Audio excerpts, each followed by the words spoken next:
যেতে ফেরাউনের রাজ দরবারে চলে গেলেন। সেখানের মধ্যে ভাগ পাহারাদার আছে, মানুষ পাহারাদার আছে, এরকম বাহিনী পাহারাদার আছে, পাহারাদার দেওয়া আছে। মুসা নবী যখন বাঘের কাছে গিয়েছি, বাঘ এমনি নত হয়ে সাইড দিয়ে দিছে, রাস্তা ক্লিয়ার।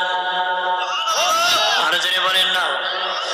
রাস্তা যখন ক্লিয়ার হয়ে গেল, বাহিনী যারা আছে গো বাবাজি, সংসদ ভবন তখন চলতেছিল, সংসদে বক্তব্য চলছিল, সব এমপি মন্ত্রীরা একসাথে কথা বলা শুরু করে দিয়েছিল।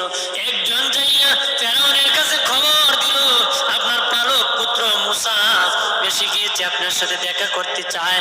ও কেমনে আসছে? কয়েকখান মাদিয়ান থেকে সে চলে আসছে, আপনার সাথে দেখা করতে চায়। সে ভাবছে, ফেরাউন ভাবছে সে বুঝি আবার আসছে দেখা করতে, একটু মস্কারি করি, একটু ঠাট্টা করব তার সাথে, বলো রে সে যেন সংসদ ভবনে ঢুকে যায়।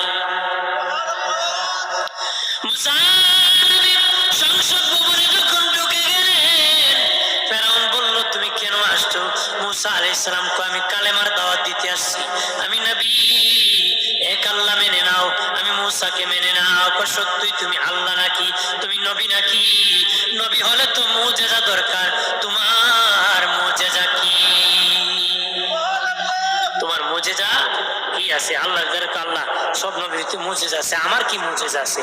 আল্লাহকে মুজিজা, আল্লাহর আল্লাহ ফেরাউনের কাছে কত জাদু আছে, কত কিছু আছে, ওদেরকে বাঁচাবো কেমন? আল্লাহকে আমি সব রাখছি। আল্লাহ মুসা আলাইহিস সালাম আল্লাহ ফেরাউনকে কয়ে জাদু আমার মুজিজা দেখতো। আল্লাহকে, মুসা তোমার হাতের লাঠিটা ছেড়ে দাও। তাফসীরে কিতাবে আসছে, চারা মারতো, কয়েক মাইল লম্বা অজাগর সাপ হয়ে গেছে।